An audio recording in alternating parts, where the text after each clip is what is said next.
അനുസരണയില്ലാത്ത ഒരു വിഭാഗമായിരുന്നു ഇസ്രായേലി സമൂഹം. ഇന്നും അനുസരണയില്ലല്ലോ.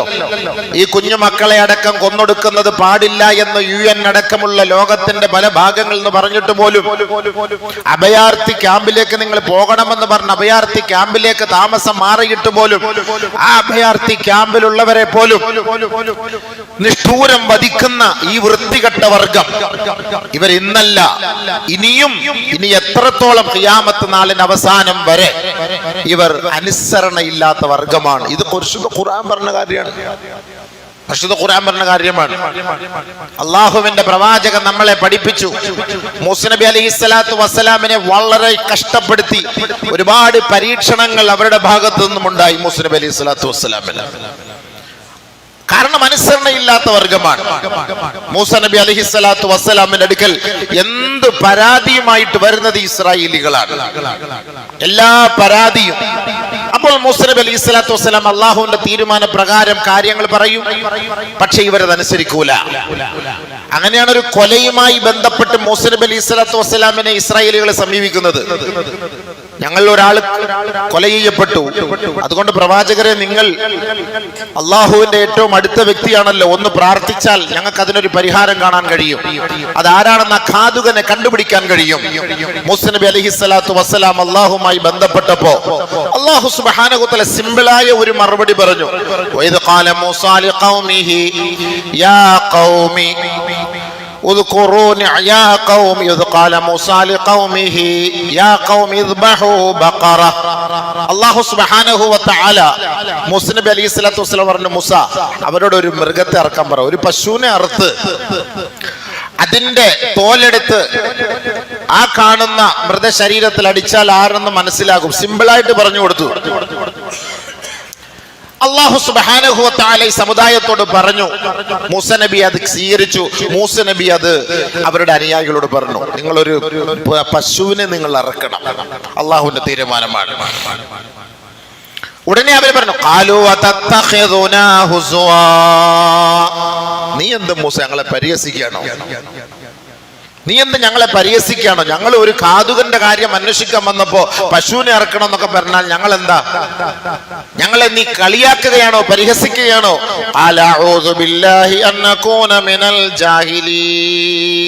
അല്ലാഹുവേ, കണ്ടോ മൂസ നബി അലൈഹിസ്സലാത്തു വസ്സലാം ഈ ഇസ്രായേലി വർഗത്തിന്റെ വിഷയം പറയുന്ന കൂട്ടത്തിൽ മുഴുവനും ആയത്തുകൾ പരിശോധിച്ചറിയാം, ഇവന്മാര് വിവരമില്ലാത്തവന്മാരാണ്, ഇവന്മാര് ജാഹിലീങ്ങളാണ്, വിവരം കെട്ടവന്മാരാണെന്ന മൂസ നബിയുടെ അനുയായികളെ കുറിച്ച് മൂസ നബി പറഞ്ഞത്. എന്നാൽ നബിയുന റസൂലുള്ളാഹി തങ്ങളുടെ അനുയായികളെ കുറിച്ച് പറഞ്ഞെന്താ?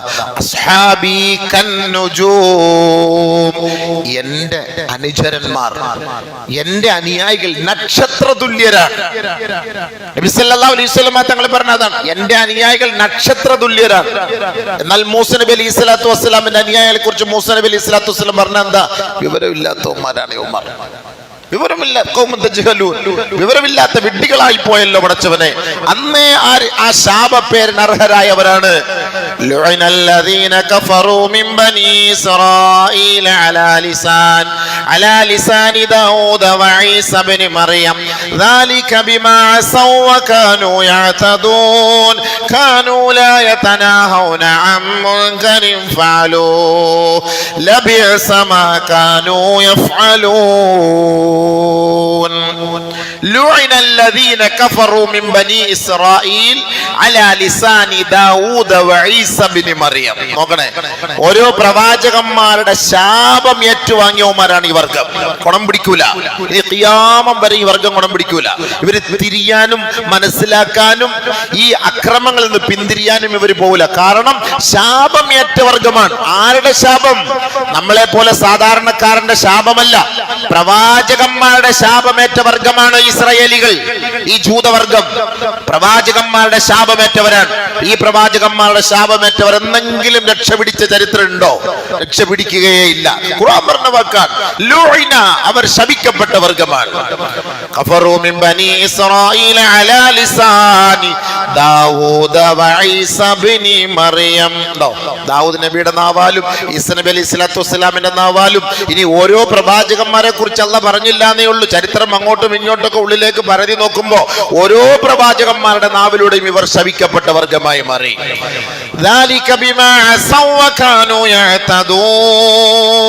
അവരുടെ അഹങ്കാരങ്ങൾ കൊണ്ടും അതിക്രമങ്ങൾ കൊണ്ടും ആഭാസങ്ങൾ കൊണ്ടും ഇവർ ശപിക്കപ്പെട്ടവരായി.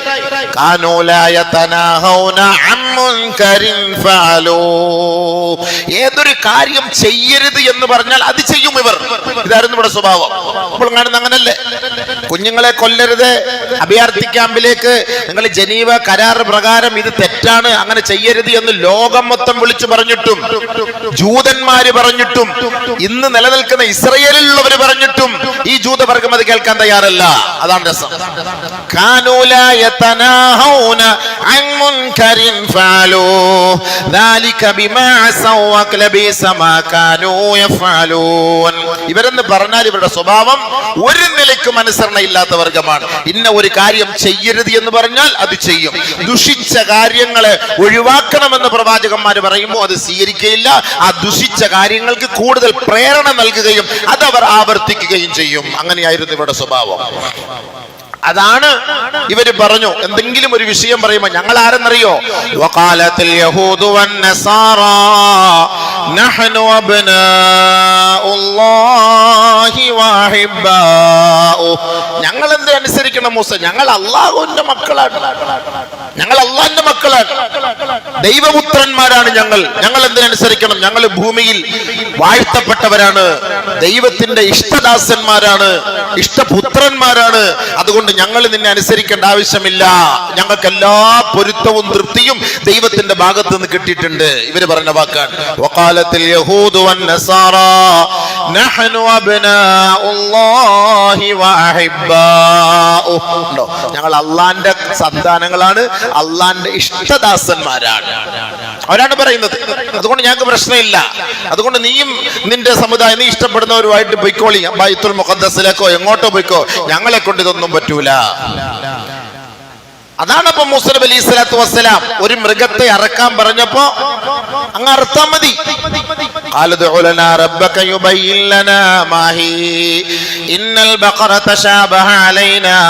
അങ്ങനെ ഓരോന്ന് ചോദിച്ചു. എങ്ങനത്തെ പശു, അതിന്റെ കളർ എന്താ, അതിന്റെ കോല എന്താ, അതിന്റെ വയസ്സെത്ര, അതെങ്ങനെയായിരിക്കണം, എങ്ങനെ അറുക്കണം, ആവശ്യമില്ലാത്ത ചോദ്യങ്ങൾ. ബഹുമാനപ്പെട്ട മൂസ നബി അലൈഹി സ്വലാത്തു വസ്സലാം പറഞ്ഞു അലഊദു ബില്ലാഹി അൻ നകൂന മിനൽ ജാഹിലീൻ. ഈ വിവരമില്ലാത്ത ജനതയിൽ നിന്ന് അല്ലാഹ് നിന്നോട് ഞാൻ കാവൽ ചോദിക്കുന്നു. അല്ലാഹ് ഒരു കാര്യം പറഞ്ഞ അനുസരിക്കലാണ്, അനുസരണ ഇല്ലാത്ത വർഗ്ഗമാണ്. അപ്പൊ ഇവരെ കുറിച്ച് അല്ലാഹ് എന്താ ഖുർആനിൽ പറഞ്ഞത്? ഈ അനുസരണ കട്ട വർഗത്തെ കുറിച്ച് ഖുർആൻ പറഞ്ഞ വാക്കെന്താ? ثم قست قلوبكم من بعد ذلك فهي كالحجارة أو أشد قسوة. അല്ലാഹ് പറഞ്ഞ വാക്ക കൽഹൃദയങ്ങളാണ് ഈ ജൂതവർഗം. കൽഹൃദയങ്ങളാണ് ഈ ജൂതവർഗം.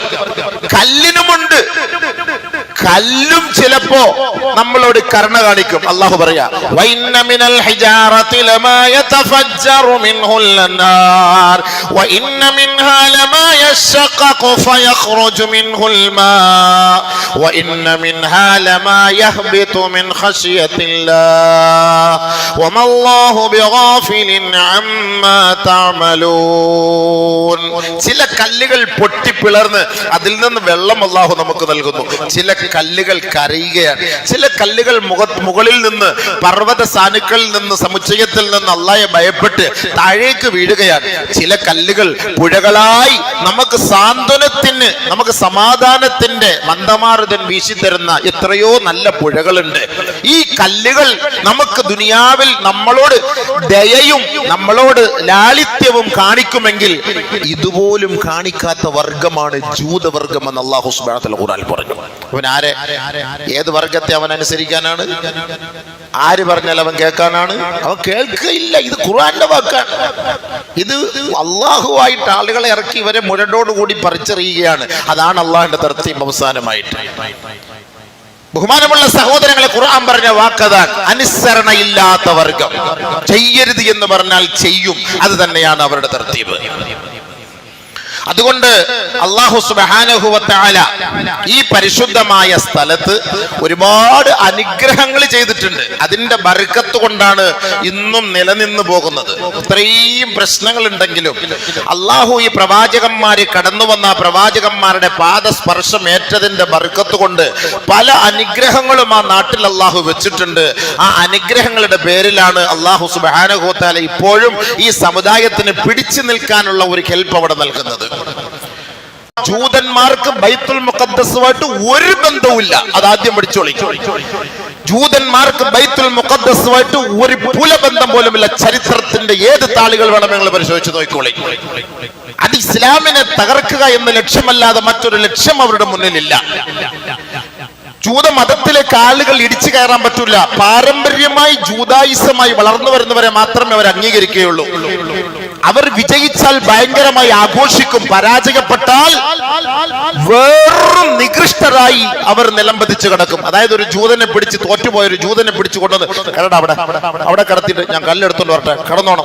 ആ കല്ലെടുത്ത് കൊണ്ടുവന്ന് ഇവനെ ഇടിച്ചു കൊല്ലുന്നവരും അവിടെ കിടക്കും, എഴുന്നേറ്റ് പോകില്ല. അതാണ് ജൂതന്മാർ. ജയിച്ചാൽ ഭയങ്കരമായിട്ട് കൊട്ടിഘോഷിക്കും, പരാജയപ്പെട്ടാൽ അതാണ് ജൂതന്റെ സിസ്റ്റങ്ങൾ. അത് പഠിക്കണം, അവർ ചരിത്രങ്ങൾ മനസ്സിലാക്കണം. ചെറിയ ചരിത്രമല്ല, ചരിത്രം വലുതാണ്. ചരിത്രം നമുക്ക് മനസ്സിലാകാത്തത് കൊണ്ടാണ് നമ്മളിൽപ്പെട്ടവർ പോലും പറയും അവരെന്തിനെ കാണിക്കാൻ പോയത്, ഈ ഹമാസുകാരെന്തിനാ അങ്ങനെ ചെയ്യാൻ പോയത്, ഇവരെന്തിനാ അങ്ങനെ പ്രവർത്തിക്കാൻ പോയത്, അതുകൊണ്ടല്ലേ അങ്ങനെ സംഭവിച്ചത് ഇങ്ങനെ സംഭവിച്ചത്. ബഹുമാനമുള്ള സഹോദരി, അടുത്ത സമയത്തിനുള്ളിൽ ഈ ഹമാസിന്റെ പ്രതികരണം ഉണ്ടാകുന്നതിന് മുമ്പ് 200ഓളം പാവപ്പെട്ട കുഞ്ഞുങ്ങളെയും പലസ്തീനികളായ പെൺമക്കളെയും ആൺമക്കളെയും കൊന്നൊടുക്കി ചരിത്രം പത്രത്തിൽ നമ്മൾ വായിച്ചില്ല, അത് കണ്ടില്ല. അത് ചായക്കൊരു വട കഴിക്കുന്നത് പോലെ വെറുതെ പിടിച്ചോണ്ട് ഒരു കൊന്നുകളയ, അതിനൊന്നും ആർക്കും ഒരു ചർച്ചയുണ്ടായില്ല. അങ്ങനെ മാനസികമായി വിഷമിച്ച് വീർപ്പ് മുട്ടിയിട്ടാണ് ഇങ്ങനെ ഒരു ദുരന്തത്തിന് വേണ്ടി അവർ തയ്യാറെടുത്തതെങ്കിൽ ഇതൊക്കെ ചരിത്രത്തിന്റെ ഏടുകളിൽ ഉണ്ട്. ഇങ്ങനെയൊക്കെ സംഭവിക്കും. ഇസ്ലാമിക വീക്ഷണത്തിൽ നമ്മളതാ മനസ്സിലാക്കേണ്ടത്. ഇന്ന് അമേരിക്കക്കാരൻ ഹമാസുകാരെ കുറിച്ച് പറഞ്ഞു, കുഞ്ഞു മക്കളെ കൊണ്ടുവന്ന് ജൂതന്മാരുടെ മക്കളെ കൊണ്ടുവന്ന് തല അറുത്തു മാറ്റിന്ന് പെട്ടെന്ന് അവർ തിരുത്തി വൈറ്റ് ഹൗസിൽ നിന്ന് അബദ്ധം പറഞ്ഞു പോയതാണത്. അങ്ങനല്ലേ ഇല്ലാത്തത് പറഞ്ഞുണ്ടാക്കുന്നത്. നബി സല്ലല്ലാഹു അലൈഹി വസല്ലമ തങ്ങളുടെ പാരമ്പര്യമുള്ളവരാണ് ഈ മക്കൾ. നബി സല്ലല്ലാഹു അലൈഹി വസല്ലമ തങ്ങളുടെ പാരമ്പര്യം പഠിച്ചവരാണ് പരിശുദ്ധ ഇസ്ലാമിന്റെ മക്കൾ. അതിന് ലോകത്തിന്റെ ഏത് ഭാഗത്തായിരുന്നാലും അവർ മുസ്ലിമീങ്ങൾ തന്നെയാണ്. അവരുടെ നബി ഒന്ന് തന്നെയാണ്. അതിന് ഫലസ്തീന്റെ മക്കളായാലും ഇനി ജോർദാന്റെ മക്കളായാലും മിസ്രിന്റെ മക്കളായാലും ഇസ്രായേലിലുള്ള മുസ്ലിമീങ്ങളായാലും ലോകത്തിന്റെ ഏത് ഭാഗത്തുള്ള മുസ്ലിമീങ്ങളായാലും ഇന്നമൽ മുഅ്മിനൂന ഇഖ്വത്തുൻ, എല്ലാം ഒരൊറ്റ സഹോദരങ്ങളാണ്. ഈമാന്റെ വിഷയത്തിൽ ഒരൊറ്റ സഹോദരങ്ങളാണ്.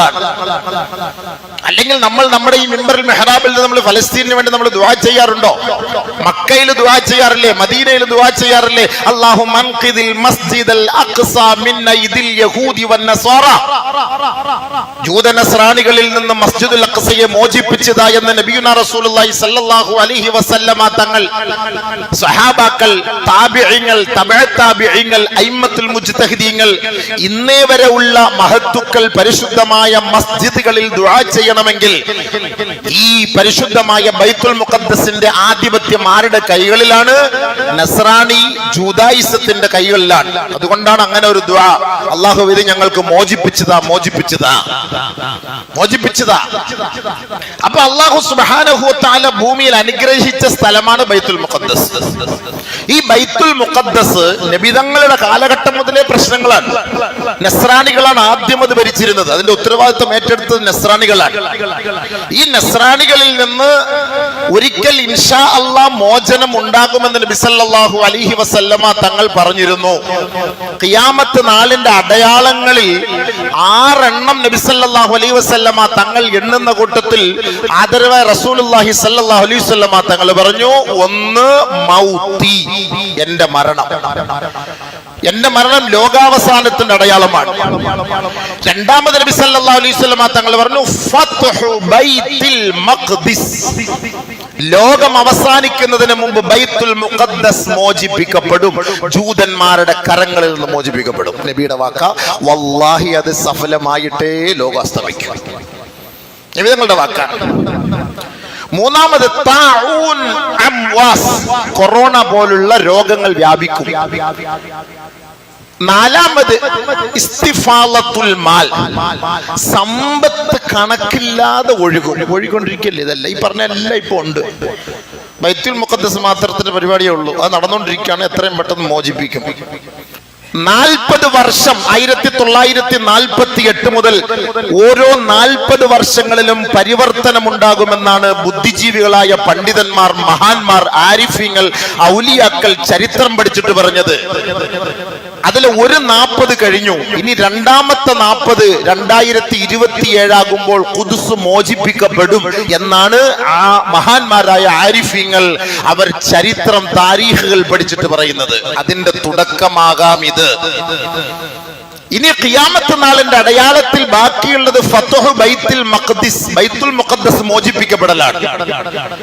ബഹുമാനപ്പെട്ട നബിതങ്ങളുടെ ആഗ്രഹമായിരുന്നു സഹാബാക്കളുടെ കാലഘട്ടത്തിൽ. പക്ഷേ അത് സാധിക്കാതെ വന്നപ്പോ ബഹുമാനപ്പെട്ട ഉമർ റളിയല്ലാഹു തആല അൻഹുവിന്റെ കാലഘട്ടത്തിൽ ബൈത്തുൽ മുഖദ്ദസ് മോചിപ്പിക്കപ്പെട്ടു. ക്രൈസ്തവരുടെ കൈകളിലായിരുന്നു അന്ന്. ഉമർ റളിയല്ലാഹു തആല അൻഹുവിന്റെ ധൈര്യവും സ്ഥൈര്യവും അവർ മനസ്സിലാക്കിയിട്ട് അവർ കീഴടങ്ങുകയാണ് ചെയ്തത്. യുദ്ധത്തിന് തയ്യാറാകാതെ ബൈത്തുൽ മുഖദ്ദസ് ബഹുമാനപ്പെട്ട ഉമർ റളിയല്ലാഹു തആല അൻഹുവിന്റെ കൈകളിലേക്ക് അവർ ഏൽപ്പിക്കുകയാണ്. ഉടനെ ഉമർ റളിയല്ലാഹു തആല അൻഹു പറഞ്ഞു, അല്ലാഹു സുബ്ഹാനഹു ഖൗമുൻ അഅസ്സനല്ലാഹു ബിൽ ഇസ്ലാം ഫമഹ്മാ ഇബ്തഗൈനാ ബിഗൈരിഹി അദല്ലനല്ലാഹ്. അല്ലാഹു സുബ്ഹാനഹു വ തആല ഈ ബൈത്തുൽ മഖ്ദസ് തന്നിട്ട് നമ്മളെ അഭിമാനത്തിൽ എത്തിച്ചിരിക്കുകയാണ്. അല്ലാഹുവിലാണ് നമ്മൾ അഭയം പ്രാപിക്കേണ്ടത്. അവനെ ആരാധിക്കുന്നതിലൂടെയാണ് നമ്മൾ അഭിമാനിക്കപ്പെടേണ്ടത്.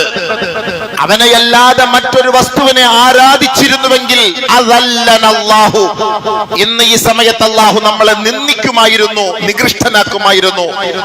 പക്ഷേ ഈ ബൈത്തുൽ മുഖദ്ദസിന്റെ ഉടമസ്ഥനായ അല്ലാഹുവിനെ ആരാധിച്ചതിന്റെ പേരിൽ അല്ലാഹു സുബ്ഹാനഹു വ തആല നമുക്ക് ഇന്ന് അഭിമാനം നൽകി, ഇസ്സത്ത് നൽകി എന്ന് മഹാനായ ഉമറുൽ ഫാറൂഖ് റളിയല്ലാഹു തആല അൻഹു അന്ന് ബൈത്തുൽ മഖ്ദിസ് തന്റെ കൈകളിൽ കിട്ടിയപ്പോൾ എന്ന് പറഞ്ഞ വാക്കാണ്. പിന്നെ അതിനുശേഷം വീണ്ടും കുരിശ് യുദ്ധം നടന്നു 200 വർഷക്കാലത്തോളം. ഇന്നത്തെ ഒന്നും ചരിത്രമല്ല ഇത്. ഇപ്പൊ നമ്മൾ 40 വർഷത്തെ ചരിത്രങ്ങൾ നമുക്കറിയുള്ളൂ. 200 വർഷക്കാലത്തോളം കുരിശ് യുദ്ധം നടന്നു. അതിനുശേഷം നൂറുദ്ദീൻ സൻഗി റഹ്മഹുല്ല എന്ന് പറയുന്ന ഒരു മഹാനുഭാവനാണ് ഇതിന് നേതൃത്വം കൊടുക്കുന്നത്, അടുത്ത ഖുദ്സ് പിടിച്ചെടുക്കാൻ. അദ്ദേഹം ഇടയ്ക്ക് വെച്ച് വഫാത്തായി പോയപ്പോൾ ആ കൊടി ഏറ്റെടുത്തത് ബഹുമാനപ്പെട്ട സലാഹുദ്ദീൻ അയ്യൂബി റഹ്മഹുല്ലയാണ്. രണ്ടാമത് ഖുദ്സിനെ മോചിപ്പിച്ചത് സലാഹുദ്ദീൻ അയ്യൂബി റഹ്മത്തുള്ളാഹി തആല അലൈഹി അവറുകളായിരുന്നു. രണ്ടാമത് ഖുദ്സിനെ മോചിപ്പിച്ചത്. രണ്ട് സന്ദർഭത്തിലാണ് ബൈത്തുൽ മഖ്ദിസ് നമ്മുടെ കൈകളിലേക്ക് എത്തിയത്. ഇനി മൂന്നാമതൊരു പ്രാവശ്യം ബൈത്തുൽ മഖ്ദിസ് മോചിപ്പിക്കപ്പെടും. അതോടുകൂടി ലോകത്തിന്റെ അന്ത്യവും എത്തും. നബിയുനാ റസൂലുള്ളാഹി സ്വല്ലല്ലാഹു അലൈഹി വസല്ലം ഫത്ഹു ബൈത്തുൽ മഖ്ദിസ് ലോകാവസാനത്തിന്റെ അടയാളത്തിൽപ്പെട്ടതാണ് ബൈത്തുൽ മുഖദ്ദസ് മോചിപ്പിക്കുക എന്നുള്ളത്. അത് ലോകാവസാനത്തിന്റെ അടയാളമാണ്. ചെറിയ കാര്യമല്ല ഇത്. ഇങ്ങനെ ഒരു യുദ്ധത്തിന്റെ ഒരു തുടക്കം ഉണ്ടാകുമെന്ന് വർഷങ്ങൾക്ക് മുമ്പ് ആദരവായ റസൂലുള്ളാഹി സ്വല്ലല്ലാഹു അലൈഹി വസല്ലം തങ്ങൾ പറഞ്ഞിട്ടുണ്ട്. അത് സംഭവിക്കണമല്ലോ. لا تزال عصابة من أمتي يقاتلون على أبواب دمشق وما حولها وعلى أبواب بيت المقدس وما حولها لا يضرهم خذلان من خذلهم ظاهرين على الحق إلى يوم القيامة. നബിയുനാ റസൂലുള്ളാഹി സ്വല്ലല്ലാഹു അലൈഹി വസല്ലം തങ്ങൾ പറഞ്ഞു, എന്റെ ഉമ്മത്തിൽ നിന്നൊരു വിഭാഗം ഉദിച്ചു വന്നുകൊണ്ടേയിരിക്കും, ഉണർന്നുകൊണ്ടിരിക്കും, വളർന്നുകൊണ്ടിരിക്കും.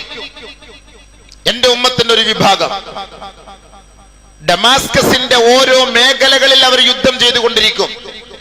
ബൈത്തുൽ മുഖദ്ദസിന് വേണ്ടി അതിന്റെ ഓരങ്ങളിൽ ഓരോ ഭാഗങ്ങളിൽ അവർ യുദ്ധം ചെയ്തുകൊണ്ടിരിക്കും.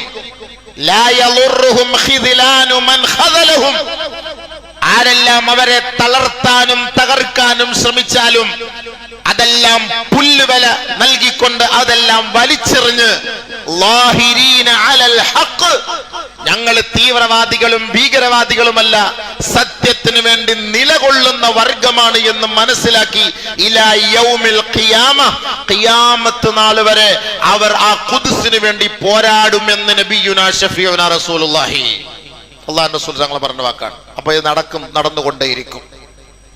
നബി സല്ലല്ലാഹു അലൈഹി വസല്ലമ തങ്ങൾ വീണ്ടും പറഞ്ഞു, തഅതീകും ബഅദി അർബഉ ഫിതൻ.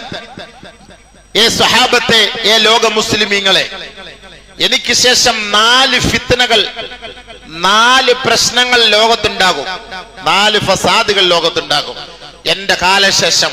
നബിയുനാ ഷഫീഉനാ റസൂലുള്ളാഹി സ്വല്ലല്ലാഹു അലൈഹി വസല്ലമ തങ്ങൾ പറഞ്ഞു, അൽ ഊല, ഒന്നാമത്, യുസ്തഹല്ലു ഫീഹാ ദിമാഉ, ജനങ്ങളെ കൊന്നൊടുക്കുന്ന ഒരു കാലം, ഒരു ഫിത്ന ഉണ്ടാകും, ഒരു കാരണവും വേണ്ട. നമ്മൾ ചിന്തിച്ചു നോക്കിക്കോളിൻ, ഈ ഹദീസുകൾ പരിശോധിച്ചിട്ട് ഇന്നത്തെ കാലഘട്ടവുമായി ബന്ധപ്പെടുത്തി നടക്കുന്നത് ഈ പശ്ചിമേഷ്യൻ സംഘർഷത്തെ കുറിച്ചാണോ നബി സല്ലല്ലാഹു അലൈഹി വസല്ലമ തങ്ങൾ പറഞ്ഞത് എന്ന് സാധാരണക്കാരായ നിങ്ങൾക്ക് മനസ്സിലാക്കാനുള്ള എളുപ്പ വഴിയിലൂടെ ഞാനിത് പറഞ്ഞു തരികയാണ്. ഹദീസിന്റെ വീക്ഷണത്തിൽ ഭൗതികമായ ചർച്ചകളോ വാർത്താ മാധ്യമങ്ങളോ ഒന്നും ഞാൻ നിങ്ങളുടെ മുന്നിൽ അവതരിപ്പിക്കുന്നില്ല. അതൊക്കെ നിങ്ങൾ ദിനംപ്രതി കണ്ടുകൊണ്ടിരിക്കുന്നവരാണ്. ഒരുപക്ഷെ ഹദീസുമായി കൂടുതൽ അവഗാഹം നിങ്ങൾക്ക് ഇല്ലാതെ പോയെങ്കിൽ നിങ്ങൾക്ക് മനസ്സിലാക്കാനുള്ള ഒരു വഴി നബി സല്ലല്ലാഹു അലൈഹി വസല്ലമ തങ്ങൾ നമുക്ക് പഠിപ്പിച്ചു തന്ന 1-2 ഹദീസുകൾ നിങ്ങളുടെ മുന്നിൽ ഞാൻ നിങ്ങളെ അറിയിക്കുകയാണ്, ഉദ്ധരിക്കുകയാണ്. നബി സല്ലല്ലാഹു അലൈഹി വസല്ലമ തങ്ങൾ പറഞ്ഞു, എനിക്ക് ശേഷം 4 ഫിത്നകൾ പൊട്ടിപ്പുറപ്പെടും. അതിലൊന്ന് യുസ്തഹല്ലു ഫീഹാ ദിമാഉ എന്ന് പറഞ്ഞാൽ രക്തം ഹലാലാവുന്ന ഒരു സാഹചര്യമായിരിക്കും എന്ന് പറഞ്ഞാൽ വെറുതെ കൊന്നുകളയ. ഇന്നത്തെ സാഹചര്യമാണോ അല്ലയോ എന്ന് മനസ്സിലായിക്കോളെ. വസാനിയ, രണ്ടാമത്, യുസ്തഹല്ലു ഫീഹാ ദിമാഉ വൽ അംവാൽ, മനുഷ്യനെ കൊല്ലുക മാത്രമല്ല അവരെ കൊന്നൊടുക്കിയിട്ട് അവരുടെ സമ്പത്ത് കൂടി പിടിച്ചെടുക്കുന്ന ഒരു കാലം, ഒരു ഫിത്ന എനിക്ക് ശേഷം ഉണ്ടാകും സ്വഹാബത്തെ. മൂന്നാമത്, വസാലിസതു യുസ്തഹല്ലു ഫീഹാ അദ്ദിമാഉ വൽ അംവാലു വൽ ഫുറൂജു, എന്റെ സമുദായത്തെ കൊന്നൊടുക്കുകയും അവരുടെ സമ്പത്ത് കൊള്ളയടിക്കപ്പെടുകയും അവരുടെ വീടുകളും അവരുടെ ഭവനങ്ങളും സാമ്പത്തിക മേഖലകൾ മുഴുവൻ പിടിച്ചെടുക്കുന്നതിനോടൊപ്പം വൽ ഫുറൂജു, അവരുടെ ഉമ്മമാരെയും പെങ്ങന്മാരെയും പെൺമക്കളെയും മാതാക്കളുടെയും മാനം കവർന്നെടുക്കുന്ന ഒരു കാലം സംജാതമാകും സ്വഹാബത്തെ. നബി സല്ലല്ലാഹു അലൈഹി വസല്ലം തങ്ങൾ പറഞ്ഞ, ഇതിപ്പോ ഫലസ്തീൻ എന്ന് മാത്രം നിങ്ങൾ നോക്കണ്ട, ഇത് നമുക്ക് ഇന്ത്യയിലും ആകാം, ഇത് മണിപ്പൂരിലും ആകാം, ഇത് ഗുജറാത്തിലും ആകാം, ഇത് ഡൽഹിയിലും ആകാം, ഇത് കേരളത്തിലും ആകാം, ഇത് ഉത്തരേന്ത്യയിലും ആകാം, ഇതെല്ലാം ആകാം. നബി സല്ലല്ലാഹു അലൈഹി വസല്ലം തങ്ങൾ പറഞ്ഞു, നമ്മുടെ സമ്പത്ത് പിടിച്ചെടുക്കും, വീട് പിടിച്ചെടുക്കും, മനുഷ്യനെ കൊല്ലും, ആൺമക്കളെ കൊല്ലും, പെൺമക്കളുടെ മാനം കവർന്നെടുക്കപ്പെടും. അങ്ങനെ ഒരു ഫിത്ന ഫസാദ് ലോകത്തുണ്ടാകാതെ ലോകം അസ്തമിക്കുകയില്ല. എന്റെ കാലശേഷം നിങ്ങൾ പ്രതീക്ഷിച്ചോളി, അത് നിങ്ങൾക്ക് നേരിടാൻ പോകുന്ന ഏറ്റവും വലിയ വിപത്താണ്. നാലാമത് നബി സല്ലല്ലാഹു അലൈഹി വസല്ലം തങ്ങൾ പറഞ്ഞു, സമ്മാഉ അംയാഉ മുത്ബിഖത്തുൻ തമൂറു മൗറൽ ബഹർ തമൂറു മൗറൽ മൗജ് ഫിൽ ബഹരി ഹത്താ ലാ യജിദ അഹദുൻ മിനൻ നാസ് മിൻഹാ മൽജഉൻ وتغشى العراق تطيف بالشام وتخبت الجزيرة. നബി സല്ലല്ലാഹു അലൈഹി വസല്ലമ തങ്ങൾ പറഞ്ഞു, നാലാമത്, കണ്ണും കാതുമില്ലാത്ത യുദ്ധം, അന്ധമായ യുദ്ധം, സമ്മാഉ ഉംയാഉ മുത്ബിഖത്തുൻ, അട്ടിയട്ടിയായിട്ട് കൊന്നൊടുക്കുന്ന യുദ്ധമായിരിക്കും. ചിന്തിച്ചു നോക്കിയാൽ ഇന്നത്തെ സംഭവമാണോ ഇല്ലയോ എന്ന്. കണ്ണില്ല, കുഞ്ഞെന്നില്ല, തള്ളയെന്നില്ല, വൃദ്ധനെന്നില്ല, വൃദ്ധകളെന്നില്ല, അന്ധമായ യുദ്ധമായിരിക്കും. ഒരു നീതിയും അവിടെ പുനഃസ്ഥാപിക്കപ്പെടുകയില്ല. അങ്ങനത്തെ ഒരു യുദ്ധമായിരിക്കും. എത്രത്തോളം എന്ന് വെച്ചാൽ നബി സല്ലല്ലാഹു അലൈഹി വസല്ലം തങ്ങൾ മുത്ബിഖ, തുടരെ നടന്നുകൊണ്ടേയിരിക്കും. തീർന്നു, വെടിനിർത്തി എന്ന് കരുതും, അഭയാർത്ഥിയിലേക്ക് ബൈക്കോളി എന്ന് പറയും, അങ്ങോട്ടേക്ക് അവരിടും. തുടരെ അട്ടിയട്ടിയായി അവർക്കെതിരെ കൊലവിളി നടന്നുകൊണ്ടേയിരിക്കും. ഹത്താ ലാ യജിദ അഹദുൻ മിനൻ നാസി മിൻഹാ മൽജഉൻ, നിങ്ങൾ ഒരാളുടെ ഭാഗത്തു നിന്നും ആ യുദ്ധമുഖത്ത് പിടഞ്ഞു വീഴുന്ന കുഞ്ഞുമക്കളടക്കം, വൃദ്ധകളടക്കം, വൃദ്ധന്മാരടക്കം, സ്ത്രീകളടക്കം, അഭയാർത്ഥികൾ അടക്കമുള്ളവർ വെള്ളം കിട്ടാതെയും ഭക്ഷണം കിട്ടാതെയും ചികിത്സ കിട്ടാതെയും അവർ നിലവിളിക്കുമ്പോൾ അവർക്ക് വേണ്ടി ഒരു സന്തോഷത്തിന്റെ, ഒരു വർത്തമാനത്തിന്റെ ഒരംശമെങ്കിലും മുസ്ലിം ലോകത്തിന്റെ ഭാഗത്ത് നിന്ന് നിങ്ങൾ പ്രതീക്ഷിക്കുകയേ വേണ്ട. ലോകത്തിന്റെ പ്രവാചകം പ്രഖ്യാപിച്ചത് കൊണ്ടാ ഇന്ന് സൗദിക്കാരനും മിണ്ടാത്തത്, ബഹ്റൈൻകാരനും മിണ്ടാത്തത്, UAE-കാരനും മിണ്ടാത്തത്, കുവൈത്തുകാരനും മിണ്ടാത്തത്, ഇറാൻകാരനും മിണ്ടാത്തത്, ഇറാഖുകാരനും മിണ്ടാത്തത്. മിണ്ടാൻ പറ്റൂല.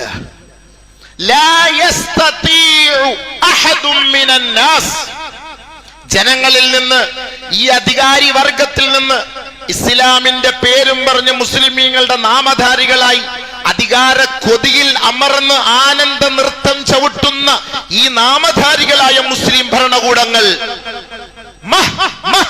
ഈ യുദ്ധം നിർത്ത് എന്ന ഒരു വാക്ക് അവർ പറയുകയില്ല. കേട്ടോ സഹാബത്തെ, നബിയുനാ റസൂലുള്ളാഹി, അള്ളാന്റെ റസൂൽ പറഞ്ഞ വാക്കാണ്. പറയൂല, നിങ്ങൾ പേടിക്കണ്ട, പറയൂല. 11-ാം തീയതി തീരുമാനം വെച്ചിരിക്കും. അപ്പോഴത്തേക്ക് എല്ലാം ഫതഹാവും. 11-ാം തീയതി തീരുമാനത്തേക്ക് നാല് രാഷ്ട്രങ്ങൾ അല്ലെങ്കിൽ 4 സമുദായത്തിലെ 4 പേര് ഒന്ന് കൈ ഉയർത്തി നിർത്തടാന്ന് പറഞ്ഞാൽ നിർത്തും. പക്ഷെ പറയൂല അവര്. നബി സല്ലല്ലാഹു അലൈഹി വസല്ലം തങ്ങൾ പറഞ്ഞല്ലേ, പറയൂല. ഹബീബായ തങ്ങൾ പറഞ്ഞ വാക്കാ, ലാ യസ്തതിഉ വഹദും മിനൻ നാസ്. എത്രത്തോളം തുഅറഖുൽ ഉമ്മത്തു അർഖൽ അദീം. ഈ സമുദായത്തെ ഒരു വള്ളി കണ്ടിച്ചു മാറ്റുന്നത് പോലെ അവരുടെ കഴുത്തറുത്ത് കുഞ്ഞുമക്കളടക്കമുള്ളവരെ കഷണങ്ങളാക്കി വെട്ടിമാറ്റപ്പെടുമ്പോഴും ഈ സമുദായം അവിടെ നോക്കിക്കണ്ടിരിക്കും. ഇത് പാടില്ല, നിങ്ങൾ കാണിക്കുന്നത് തെറ്റാണ്, അധർമ്മമാണ് എന്ന് പറയാൻ ഒരു അറബി സമൂഹവും അന്നത്തെ കാലത്ത് ഉണ്ടാവൂല. ഉണ്ടാകും, അവർ നോക്കുകുത്തികളെ പോലെയായിരിക്കും. അനങ്ങാൻ കഴിയൂല സഹാബത്തെ. ശരിയല്ലേ?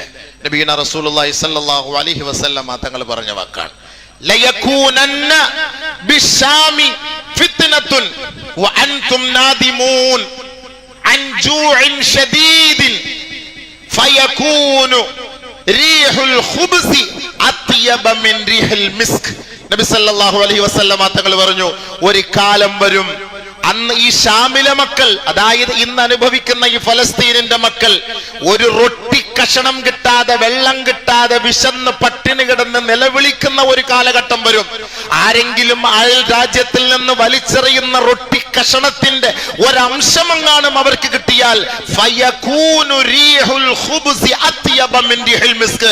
മിസ്കിനേക്കാൾ, കസ്തൂരിയേക്കാൾ അവർക്ക് ആ ഉണങ്ങിയ റൊട്ടി കഷണമാണ് ഏറ്റവും ശ്രേഷ്ഠമെന്ന് നബിയുനാ റസൂലുള്ളാഹി സ്വല്ലല്ലാഹു അലൈഹി വസല്ലം. അങ്ങനത്തെ ഒരു കാലം വരും. ആ കാലല്ലേ? വെള്ളമുണ്ടോ? വഅൻതും നാദിമൂൻ, നിങ്ങൾ വിഷമിക്കും, അവർ പട്ടിണി കിടക്കുന്നത് കൊണ്ട്. വെള്ളമില്ല, കഴിക്കാൻ വെള്ളമില്ല, കുടിക്കാൻ വെള്ളമില്ല, ഉമ്മമാർക്ക് മുല കൊടുക്കാൻ പാലില്ല. അറബികൾ നോക്കിക്കണ്ട് ആടിനെയും പുഴുങ്ങി ഒട്ടകത്തെയും പുഴുങ്ങി വിശാലമായി അവർ തിന്നുകൊണ്ടിരിക്കുമ്പോൾ നമ്മുടെ സമുദായത്തിലെ സമൂഹമാണ് കുഞ്ഞുമക്കളടക്കം ബോംബ് പൊട്ടി, കുഞ്ഞുമക്കളടക്കം തലയോട്ടി പൊട്ടി പിളർന്ന്, ഗർഭിണികള്, ഉമ്മമാര്, പെങ്ങന്മാര്, മസ്ജിദുകൾ, മദ്രസകൾ എല്ലാം തകർന്ന് തരിപ്പണമാകുമ്പോ നമ്മുടെ സമുദായം നല്ല ആട് പുഴുങ്ങിയിരുന്ന് കബ്സ അടിക്കുകയാ. നല്ല കബ്സ, ആടിന്റെ മട്ടന്റെ കബ്സ. ആ സമുദായം തിന്നാനും കുടിക്കാനും വഴിയില്ലാതെ കിടക്കും. വഅൻതും നാദിമൂൻ, നിങ്ങൾ ദുഃഖിക്കുമത്രേ. നിങ്ങൾക്ക് വെള്ളം കിട്ടാതെ നിങ്ങൾ ദുഃഖിക്കുമത്രേ, നിങ്ങൾ വിഷമിച്ച് നിങ്ങൾ ദുഃഖിക്കുമത്രേ. അങ്ങനെ ഒരു കാലഘട്ടം വരും എന്റെ സമുദായത്തിന്. നബിയുനാ റസൂലുള്ളാഹി സ്വല്ലല്ലാഹു അലൈഹി വസല്ലമ തങ്ങൾ പറഞ്ഞ വാക്കാണ്. അത് യാഥാർത്ഥ്യമായി പുലരുക തന്നെ ചെയ്യും, ചെയ്തുകൊണ്ടേയിരിക്കുകയാണ്. ബഹുമാനമുള്ള സഹോദരങ്ങളെ, ചരിത്രത്തിൽ അള്ളാഹുവിന്റെ റസൂൽ സ്വല്ലല്ലാഹു അലൈഹി വസല്ലം പറയാത്തൊന്നുമില്ല.